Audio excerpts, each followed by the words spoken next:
and it's long past time to fix it. That's why months ago I instructed my team to begin negotiations with a bipartisan group of senators to seriously and finally fix our immigration system. For months now, that's what they've done, working around the clock through the holidays, over the weekends. It's been an extraordinary effort by Senators Lankford, Murphy, and Sinema. The result of all this hard work is a bipartisan agreement that represents the most fair, humane reforms in our immigration system in a long time, and the toughest set of reforms to secure the border ever. Now, all indications are this bill won't even move forward to the Senate floor. Why? A simple reason: Donald Trump. Because Donald Trump thinks it's bad for him politically. Therefore, he doesn't, even though it helps the country, he's not for it. He'd rather weaponize this issue than actually solve it. So for the last 24 hours, he's done nothing, I'm told, but reach out to Republicans in the House and the Senate and threaten them and try to intimidate them to vote against this proposal. And it looks like they're caving. Frankly, they owe it to the American people to show some spine and do what they know to be right. So I want to tell the American people what's in this bill and why everyone, from the Wall Street Journal to the Border Patrol to the Chamber of Commerce, the United States Chamber of Commerce, support this bill. Because it's going to make the country safer, make the border more secure, treat people more humanely and fairly, and make legal immigration more efficient and consistent with the values of our nation and our international treaty obligations. It would finally provide the funding that I've repeatedly requested, most recently in October, to actually secure the border. That includes an additional 1,500 border agents and officers to secure the border, to physically secure it. In addition, 100 cutting-edge machines to detect and stop fentanyl at the southwest border. We have that capacity. An additional 100 additional immigration judges to help reduce the year-long asylum backlog. You show up for asylum and the judge is supposed to talk to you. It takes a year to get that discussion going. This bill would also establish new, efficient, and fair process for the government to consider an asylum claim for those arriving at the border. Today, the process can take 5 to 7 years, as you all know. They show up at the border, get a bracelet, told to come back when called, 5 to 7 years from now, in country. That's too long, and it's not rational. With the new policies in this bill and the additional of 4,300 more asylum officers who spend hours, I might add, with each immigrant to consider their claims, whether they qualify, we'll be able to reduce that process to 6 months, not 5 to 7 years.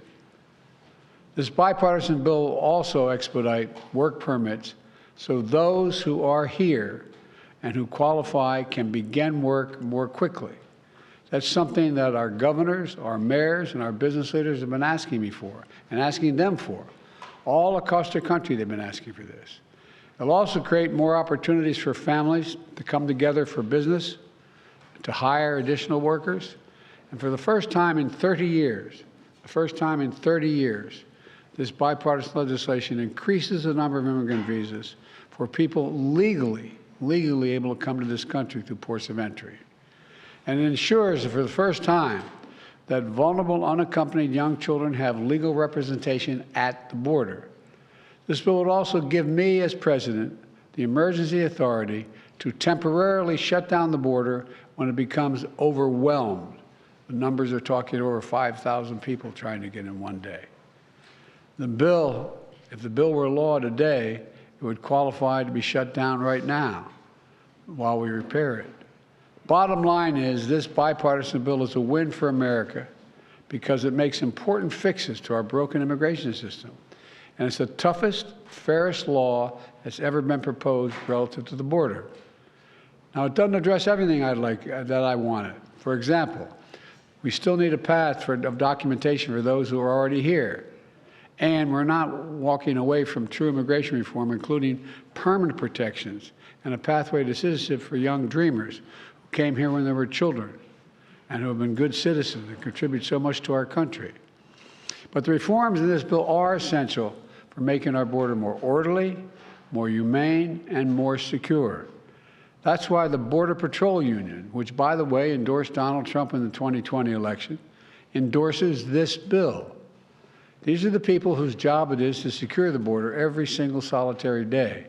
They don't just show up for photo ops like some members of Congress. They're there to do their job. This is the risk, the thing many of them risk their lives doing every single day. And they decided, the Border Patrol decided, this gives them the tools they need to do the job. More personnel across the board.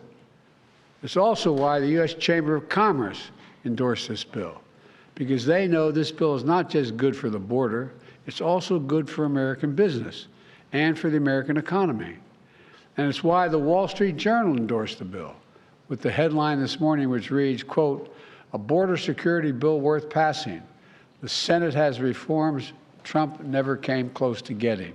That's the quote from the Journal. This bill would also address two other important priorities. First, it provides urgent funding for Ukraine.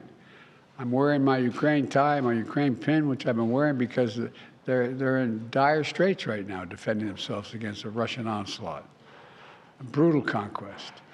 The clock is ticking. Every week, every month that passes without new aid to Ukraine means fewer artillery shells, fewer air defense systems, fewer tools for Ukraine to defend itself against this Russian onslaught. Just what Putin wants. Ukrainians are fighting bravely. You know, many of you look around the room here have followed me in this for a long time. I pulled together a coalition of over 50 nations to support them. On the phone, talking to these leaders. We unified NATO. Remember when we first came to office? NATO was in. Well, they're all together and actually increased the size of NATO. We can't walk away now. That's what Putin's betting on. Supporting this bill is standing up to Putin. Opposing this bill is playing into his hands. As I said before, the stakes on this fight extend well beyond Ukraine. If we don't stop Putin's appetite for power and control in Ukraine, he won't limit himself to just Ukraine. And the cost for America and our allies and partners will rise. For those Republicans in Congress who think they can oppose funding for Ukraine and not be held accountable, history is watching. History is watching. The failure to support Ukraine at this critical moment will never be forgotten. The position of the MAGA Republicans can be characterized by the New York Times headline. First, and this is the headline, it reads, "Trump first, Putin second, America third." That cannot pertain. This bipartisan agreement also provides Israel with what it needs to protect its people and defend itself against Hamas terrorists. And it will provide the necessary life-saving humanitarian assistance for the Palestinian people. By opposing this bill, they're denying aid to the people who are really suffering and desperately need help. You know, there's more work to get this done over the finish line, and I want to be clear. Doing nothing is not an option. Republicans have to decide. For years, they said they want to secure the border. Now they have the strongest border bill this country has ever seen. We're seeing statements about how many oppose the bill now. Look, I understand the former president is desperately trying to stop this bill because he's not interested in solving the border problem. He wants a political issue to run against me on. They've all but said that across the board. No one really denies that I'm aware of. The American people want a solution that puts an end to the empty political rhetoric which has failed to do anything for so long. We have to get the resources to the border to get the job done. So Republicans have to decide, who do they serve? Donald Trump or the American people?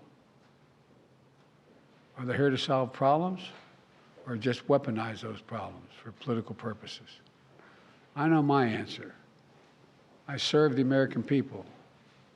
I'm here to solve problems. It was just months ago that Republicans were asking for this exact bill to deal with the border, to provide support for Ukraine and Israel.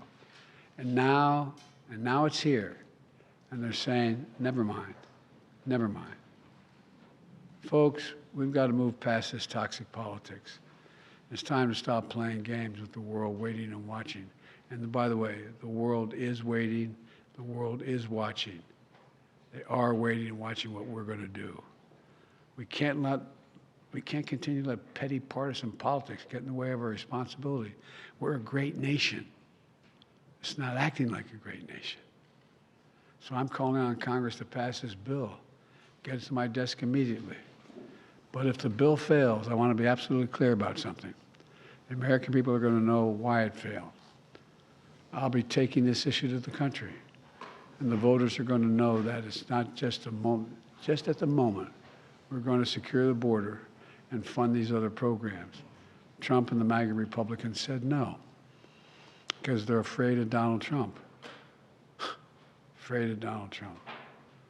Every day between now and November, the American people are going to know that the only reason the border is not secure is Donald Trump and his MAGA Republican friends.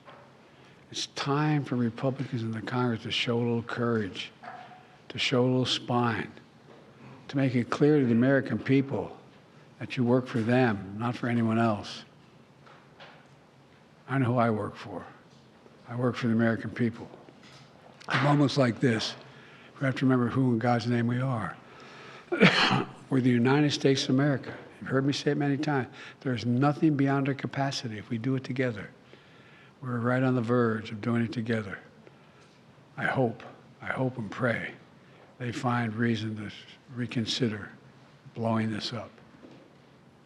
May God bless you all. May God protect our troops. Folks, you're going to ask me questions. Hang on a second. I'm going to be back on Thursday. I don't want to prejudice what may be going on in negotiations now. So I'm not going to be answering any questions of this. I'll be back Thursday to stand here with you and answer all the questions you want about this issue. Thank you. What needs to get done for the hostage deal to get resolved, sir?